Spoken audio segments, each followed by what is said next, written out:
justice what leads to the flourishing of the members of the political community? Let's consider. Hello, philosophers. I'm Chico. Welcome to the Philosopher's Show, where we consider the greatest questions of human history. Last time we looked at Plato's view of justice. Today we're going to check out Aristotle, his student. It can be kind of difficult to know what to think about Aristotle before we even get started, because he held some pretty unsavory views. He thought that, for example, let's say first of all the stuff that he thought, and just stick around, don't turn it off, and I'll explain to you why we should still stay around. So he thought, first of all, that some people were born to be slaves. He thought basically anybody that's not a Greek. So it wasn't like a skin color thing. It was just like anybody that wasn't a Greek, pretty much. He thought that women were less rationally capable than men, and so that they should not be members of the polis, and children did not have the same place in the polis. They were just like property. All three of those were property of the men. But if you were a freeborn man, then you were totally equal. It was totally egalitarian from there, right? So great, right? As long as you were one of those select few, then everything was totally equal for you. No, it can be difficult to figure out what to do with that. Do we even try to figure out what Aristotle thought about justice, if that's the kind of stuff that he held to? Well, I think it is important to check it out, and here's why. Just because you're wrong about one thing doesn't mean you're wrong about everything. And there might be some important things that he has to say that we can glean from and leave behind the stuff that he's wrong about. And we can leave behind that stuff. When it comes to slavery, we just abolish slavery, and then that doesn't even come to play into his philosophy.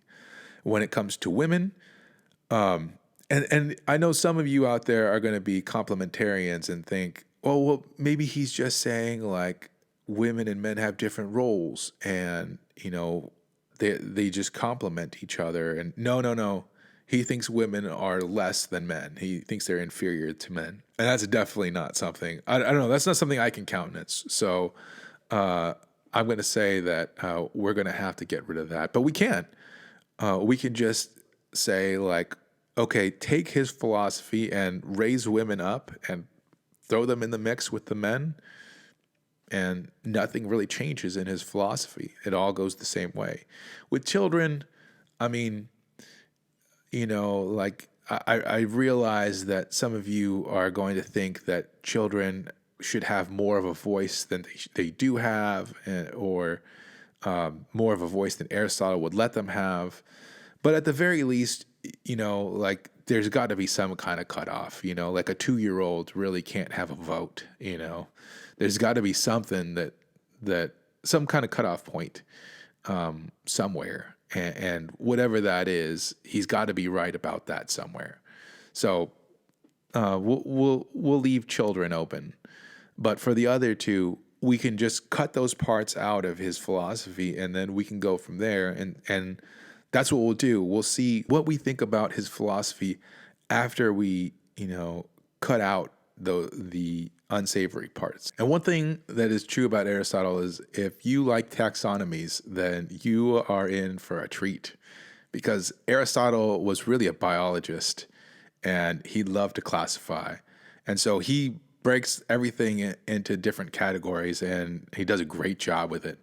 So the first thing he does is he breaks justice into two categories: complete justice and partial justice. Complete justice is complete virtue or excellence in regard to one's neighbor.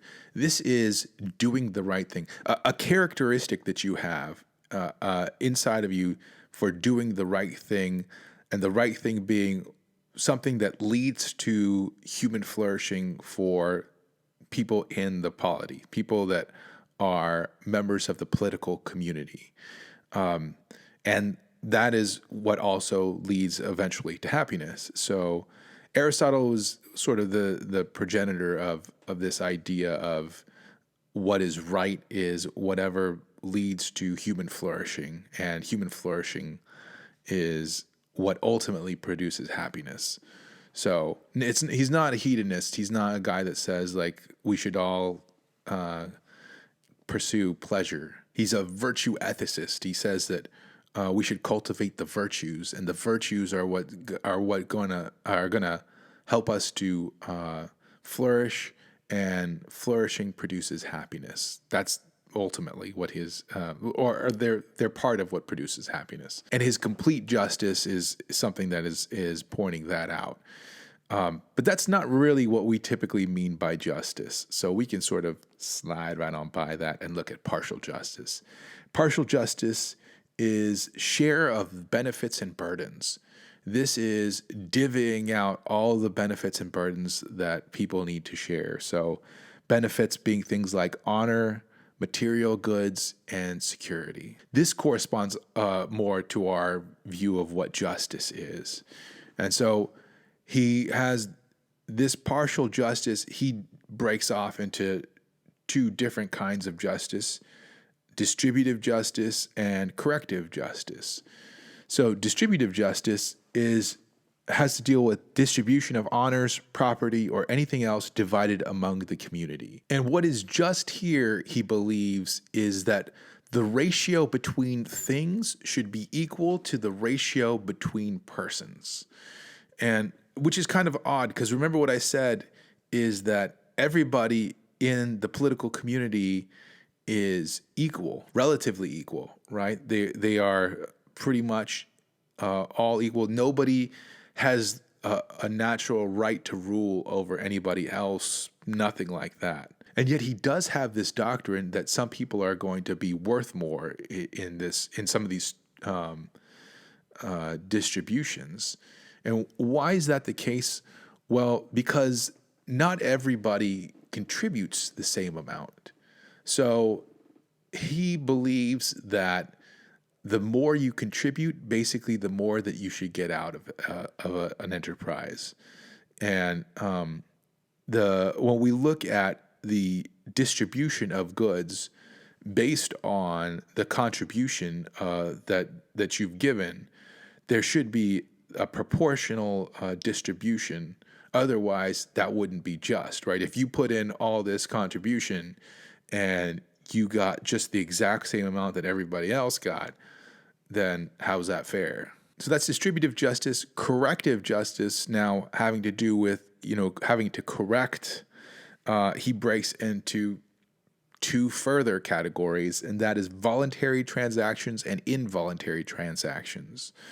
Voluntary transactions include things like sale and purchase, lending funds with and without interest, renting, giving security, and depositing funds in a trust. Basically, he gives us just a bunch of financial examples. Now, before we talk about what kind of corrective justice that would be meted out, I think it would be important to talk about what a just transaction would look like.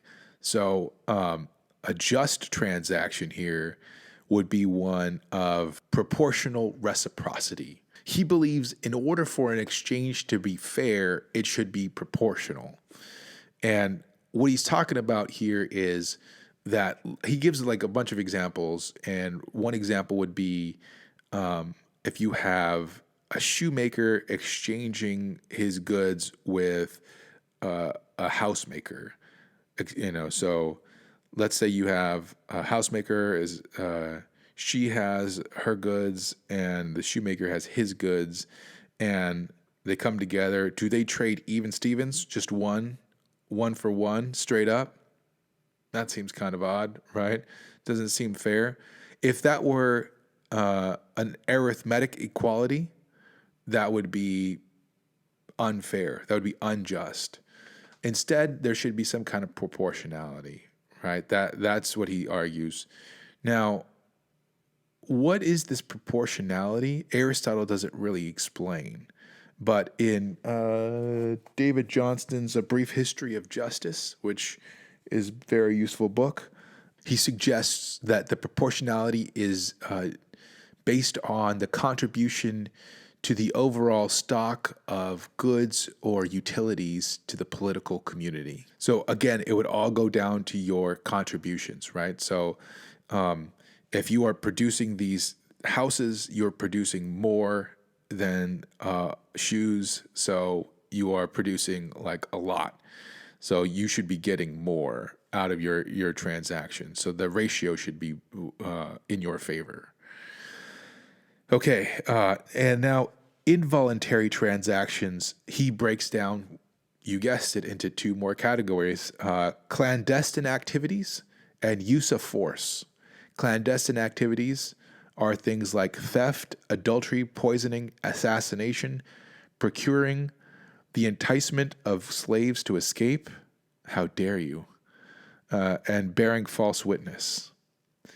And use of force, things like assault, imprisonment, murder, robbery, maiming, defamation, and libel. Now, when we mete out justice in corrective justice, what type of justice is it going to be? Well, it's not actually going to be proportional justice, even though we've been talking about proportional equality like throughout this whole episode. And instead, it's going to be an arithmetic equality. And you may wonder, why is that the case? How is that possible? It's all about proportionality, I thought. Well, here's the idea. If you and I are coming up with this transaction, let's say me, shoemaker, you, house builder, and you, naughty, defraud me out of some money, well, we have already determined the worth of the between us in shoes versus houses, right? Like we already know what the worth is proportionally speaking. We've already determined the proportionality. It's just that you've defrauded me out of some of that money or some of that value. So when it's time to come and actually mete out the justice, now if I were to get more proportionality added on top of that, that would be like doubling the proportionality. And so that would be now unfair. So we go with arithmetic equality instead. So it doesn't matter, he says, like if the person that is defrauding you was a good person and you were a bad person, or the person defrauding was a bad person and you were a good person, doesn't matter. It's going to be even Stevens at that point. You're going to get you're going to get the same exact amount of money back that you got stolen plus damages, but no proportionality in how much you get back. It's not like, well, I'm this much greater than you, so you stole this much amount, you should give me, this proportionally much more. That doesn't count. And that brings up another point. When it comes to this corrective justice, he's very much about balanced reciprocity. He's very much about an eye for an eye. If you do something, then the same thing gets done back to you. This was pretty much well accepted view at the time. We have one more bifurcation of categories in case you were missing it, and then we'll be done. So he talks about things that are just by nature versus things that are just by convention. Things that are just by convention are basically rules that we wouldn't have cared about if they weren't rules. So his example is if we had like a sheep and a goat, and before we made a rule about it, we were sitting there thinking, which one should we sacrifice?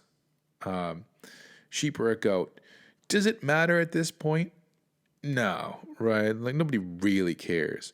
But once we decided it's going to be sheep, we're all going to sacrifice sheep, right?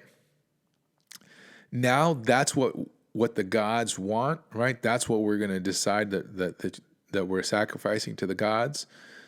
You better believe it matters that you don't sacrifice a goat, right? That would be impious, right? So it matters now, even though it wouldn't have mattered if there was no rule. But once we make the rule, it matters. And the quintessential example for modern ears is the idea about driving on the right versus the left-hand side of the road in the United States. So we drive on the right-hand side of the road in the United States. Does it matter that we chose to drive on the right-hand side versus the left-hand side? No. I mean, there are countries where they choose the left-hand side, and I've driven in Japan. That is crazy, man. Driving on the other side, it is like you're constantly trying to kill yourself. Like you're constantly doing things that are within inches of death. Yeah, that is gnarly. But does it matter that we chose the right versus the left? No.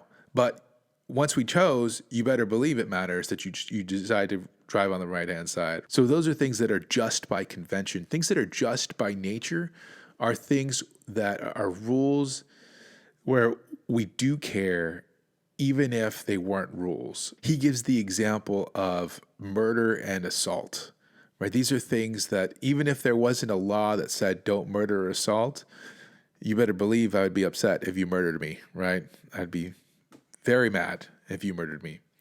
So these are things basically that don't lead to human flourishing, right? If they are contrary to human flourishing, then we would be upset about them. So we make these rules for them. So they are just whether or not there's a rule for them. What's odd is that Aristotle says that these things can change, and they can change over time, and they can change between political communities. It's odd because the things that lead to human flourishing seem to be the same kinds of things. It's not like murder is ever going to be like an okay thing, but there are, contexts, and there are variances in the context. So I don't know. I guess it kind of makes sense. Anyway, that's all for Aristotle. Hope you enjoyed it. Please don't forget to support this project in my Patreon page, link in the description. Also, don't forget to like, subscribe, comment, share, and I'll see you in the next video. Adios.